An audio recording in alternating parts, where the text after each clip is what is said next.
Hi guys, I'm Gasha. Welcome to the channel and to our coffee times together.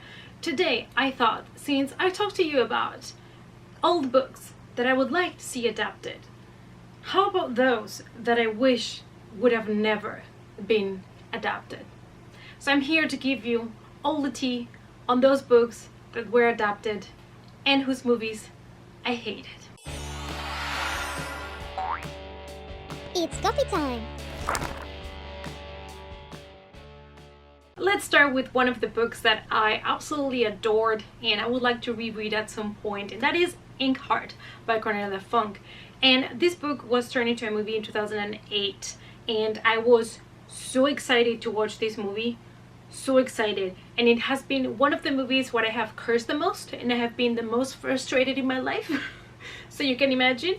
Basically the story is fantastic. It is such a good fantasy book, and it is about this father that when he reads books he has the power to bring characters from the book outside into the real world, and he accidentally sets free an evil character, and together with his daughter and other characters he's trying to fix it.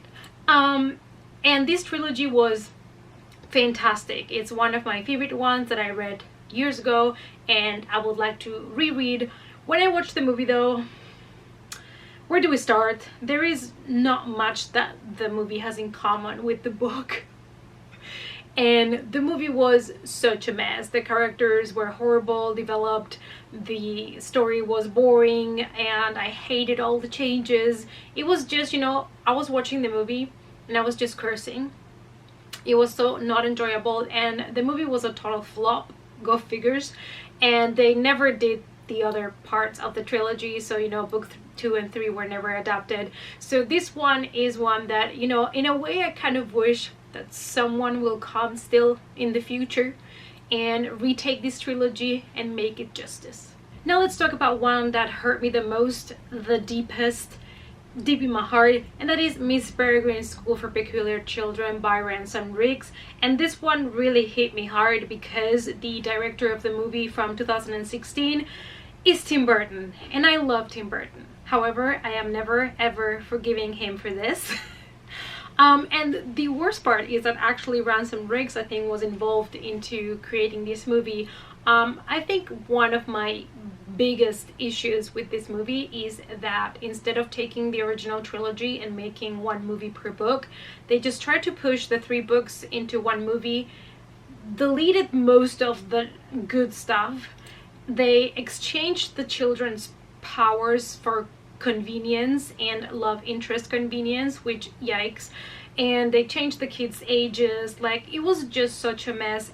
A lot of things were changed that were so 100% unnecessary, and it was messed up. I was so mad, and I remember this vividly.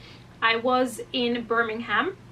I was there, I believe, for the Star Trek Destination convention, and we decided to go to watch Miss Peregrine in the cinema there, and I was so excited because I thought, oh, this book that I absolutely love, and Tim Burton, I love his work, it's gonna be amazing. I was so upset. Like, you have no idea. They just butchered the trilogy. They just killed everything that made this trilogy good, and it was just so disappointing. They had so much potential in this trilogy that now has a 5th book that just came out or is gonna come out this year. They had so much potential to make a really cool series of movies, and they just blew it. Then we have The Dark Tower, which is an adaptation of the first book on the Dark Tower called The Gunslinger from 1982, which was kind of like a compilation of different stories that Stephen King had wrote previously. And this movie was so bad. Like, when we started getting information on the movie as King fans or followers, and we started to see the things that they were changing and what they were doing with the characters, most of us already rejected the movie, didn't want to go to the cinema to watch the movie. It was like upsetting to everybody, and I don't think it's surprising that the movie was like a real big flop and nobody really wanted to see it. And I'm not surprised they didn't continue with the other books, because what are you expecting? I mean, this novel is kind of a mix of a lot of things. It has fantasy, western fiction, it has horror, and there is a lot of things on the story that were super important to respect because of things that happen later on the series and that they totally ignored when they were creating this movie. They're like, F that, we're just gonna do whatever we have to do, you know, to make this Hollywood whatever movie. And it just really hurt my feelings as well, because I think this is one of the most accomplished series by Stephen King, and I think a lot of people really love it because it's very special. In this story we are focusing on Roland, and he is a gunslinger that has been chasing the black man for years. And one of the problems with the movie is that they do not give us any backstory on Roland, on the character, which Stephen King takes his time to develop and make a proper character arc. And the movie just makes something quick, and there we go, a very quick scene that seems it was added like posterior to the first filming, and it just didn't work. There is something else that I want to address, and I really want to make sure that you guys understand where I'm coming from, because the character of Roland in the book was white, and in the movie it is a person of color. Now, if you know, have been following my channel or you know my other channel, I'm all for diversity. I love to read about everything. I respect everybody, and I think we need to bring more diversity in books and in movies, 100%, because all of the past years we have not been including everybody, and it is a shame because that's not realistic. The world is mixed, and everybody should be able to see themselves in movies and books, in all sort of media. But the fact that the character of Roland was turned into a person of color comes in conflict for me, because apart that in the book it is mentioned 1,000 times over that he has blue eyes, there is another problem, which is that in book 2 there is some kind of tension and some problematic that he has with a woman of color.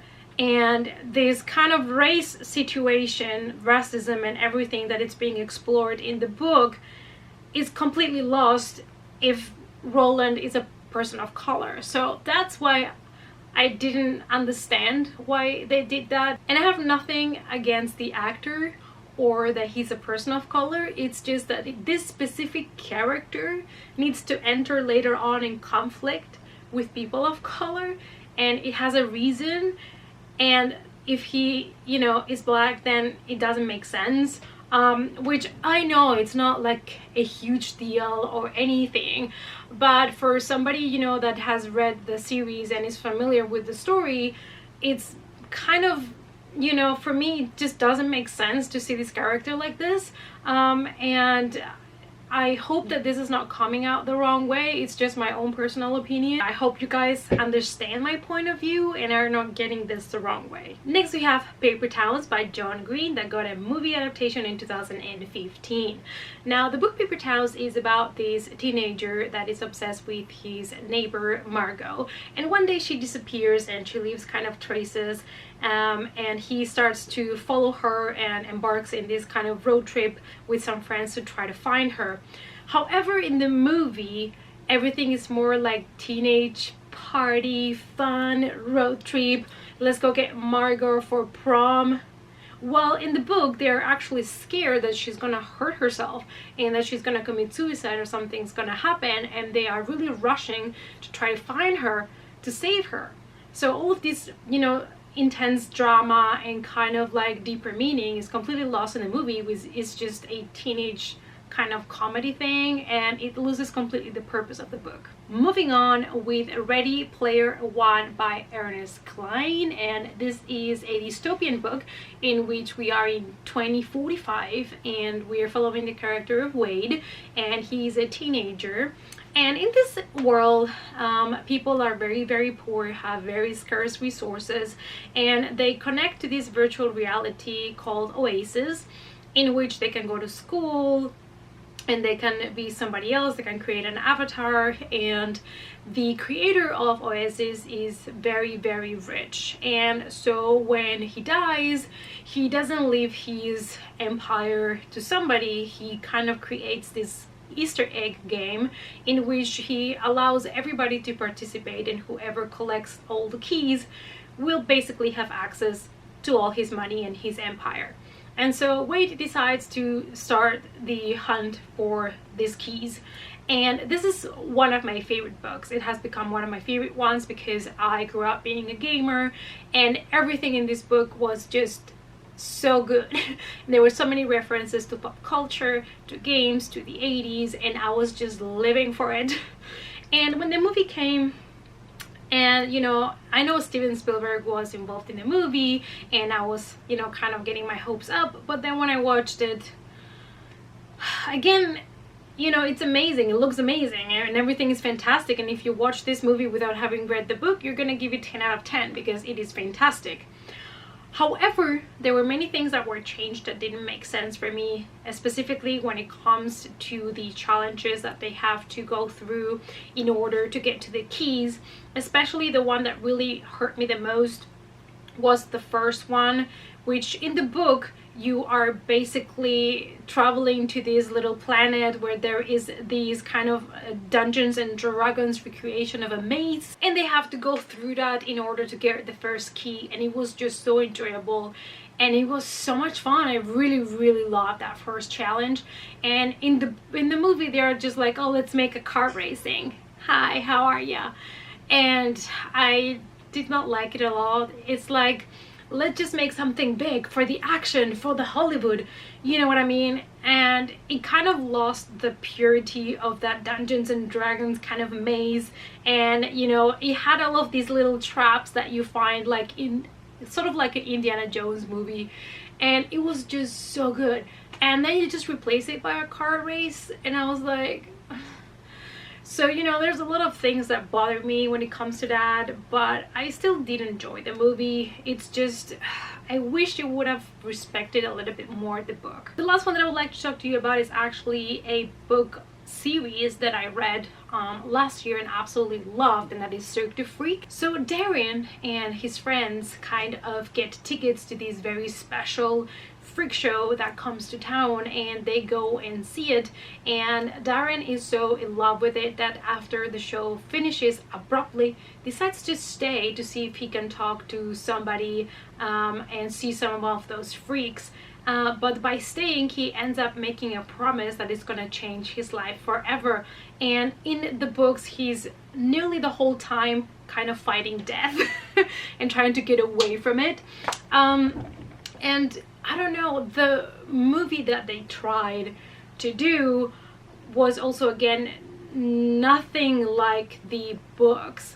The movie was just cheesy, way too much teenage angst. There was a lot of changes in the characters that were made for no reason. It was boring, and honestly, this book series is middle grade, but it was so dark, and there was so much violence and blood and deaths, and I was like, what's happening? And the movie is just this kind of comedy paranormal thing, and it was just so bad. Because the book series is so good. I mean, if you like horror and you've never read it, I totally recommend you to pick it up, because I read it last year and I'm already an old person. And I really enjoyed this middle grade series. It is like very short books and you will fly through them, but you have all sorts of creatures and adventures, and it is fantastic. One of my favorite middle grade series. Alright, you guys, so these are some of the books that were turned into movies, and these movies I hated. Let's face it, some I hated more than others. I think if I could save one from this list would be Ready Player One. It's the one that I hate the least because it's still a good movie, but you know, like I said, there are many things that basically killed the nostalgia for me, and I could not forgive them for that. Let me know down below what is a book that was adapted either into a movie or a TV series and you hated it. Let me know in the comments down below. Let's spread the tea. Let's spill all the tea in the comments. And thank you guys so much for watching. Like always, give the video a big thumbs up for support. If you're new here and you don't want to miss any more coffee times, make sure to click on the subscribe button and also hit the notification bell before you leave. If you want to follow me on the social media, everything is listed down below in the description box. And I hope to see you all in the next coffee time. Bye!